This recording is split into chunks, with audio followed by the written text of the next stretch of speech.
झारखंड के मुख्यमंत्री हेमंत सोरेन इन दिनों असम के दौरे पर हैं। असम वह राज्य जहां कुछ दिनों में विधानसभा चुनाव होने वाले हैं। विधानसभा चुनाव को लेकर सरगर्मियां तेज हो गई हैं। असम की सियासत में सीएम हेमंत सोरेन के इस दौरे को कई रूपों में लिया जा रहा है।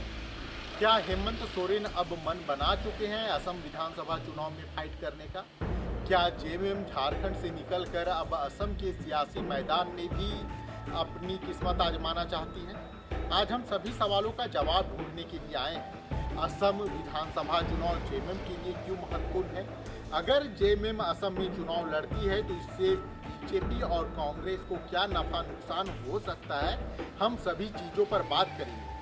इन दिनों झारखंड में बजट सत्र चल रहा है और बजट सत्र के बीच सूबे के मुखिया हेमंत सोरेन असम के दौरे पर हैं। उनके साथ मंत्री चमरा लिंडा और सांसद विजय हांसदा भी नजर आ रहे हैं।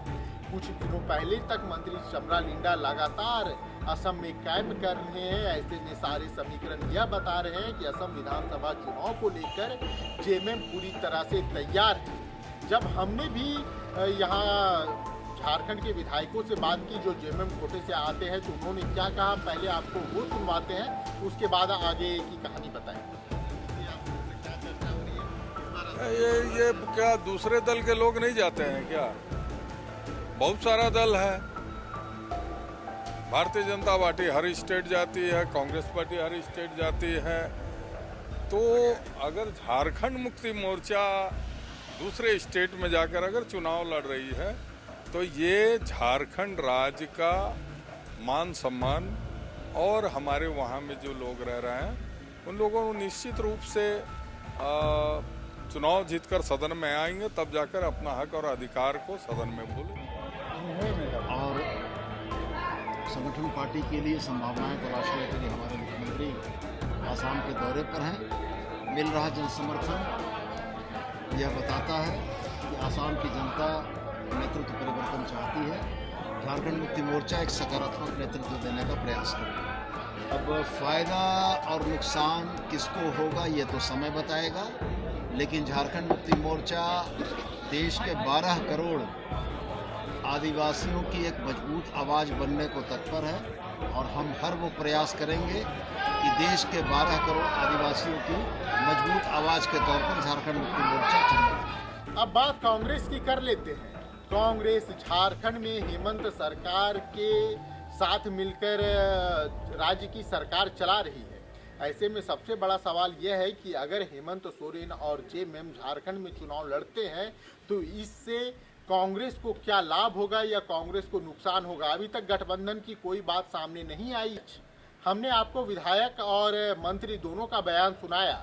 इसमें आप देख सकते हैं कि जेएमएम कोटे के विधायक और मंत्री साफ स्वर में यह कह रहे हैं कि हमें तो असम में चुनाव लड़ना है, किसी को क्या नफा नुकसान होगा यह बाद में देखा जाएगा।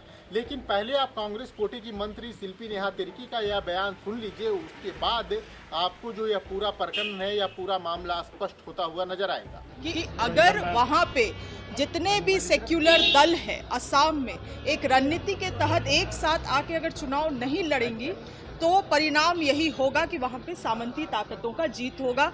वहाँ के जो आदिवासी समाज के लोग हैं, विशेष रूप से चाय बागान में बसने वाले लोगों का सबसे बड़ा नुकसान होगा। शिल्पी नेहा तिर्की कह रही हैं कि अगर टूट पड़ेगी तो इसका नुकसान होगा।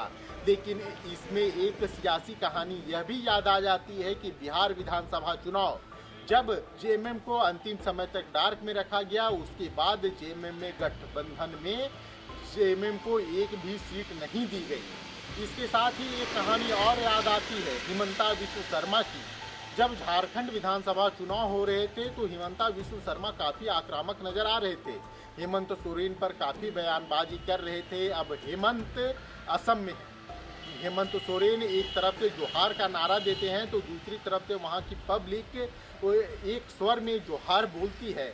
हेमंत सोरेन असम जाते हैं तो वहाँ कहते हैं कि सभी आदिवासियों को एकजुट होना चाहिए। हेमंत सोरेन असम में टी ट्राइब्स के लोगों को अधिकार दिलाने की बात करते हैं।